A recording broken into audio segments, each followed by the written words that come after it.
Khaleel bin Ahmad എന്ന് പറയുന്ന വലിയൊരു സ്വാത്വികനായ മനുഷ്യനുണ്ടായിരുന്നു. അദ്ദേഹം ഹിജ്റ 2-ാം നൂറ്റാണ്ടിൽ ഷാം, അതായത് ഇന്നത്തെ സിറിയയിൽ ജീവിച്ച് ഇറാഖിൽ മരണപ്പെട്ട വലിയൊരു മഹാനാണ്. ഖലീൽ ബിൻ അഹ്മദ് എന്നാണ് അദ്ദേഹത്തിൻ്റെ പേര്.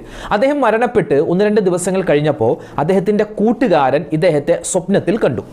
അപ്പോൾ ചോദിച്ചു, മാ ഫഅല അല്ലാഹു ബിക, അള്ളാഹു നിന്നെ കൊണ്ട് എന്താണ് പ്രവർത്തിച്ചത്?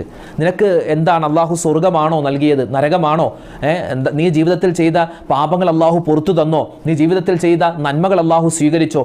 ഏത് നന്മയാണ് പടച്ചവനെ ഏറ്റവും കൂടുതൽ ഇഷ്ടപ്പെട്ടത്? എങ്ങനെയുള്ള ഒരുപാട് ചോദ്യങ്ങൾ ആ കൂട്ടുകാരൻ ഇദ്ദേഹത്തോട് ചോദിച്ചു എന്നാണ്. അപ്പോൾ ഈ കൂട്ടുകാരനോട് അദ്ദേഹം പറഞ്ഞു, ഞാൻ മരിച്ച അള്ളാഹിൻ്റെ അടുക്കിലേക്ക് ചെന്നപ്പോൾ പടച്ചവൻ എൻ്റെ അമലുകളിൽ ഏറ്റവും ആദ്യം സ്വീകരിച്ചത് ഏതെന്നറിയോ?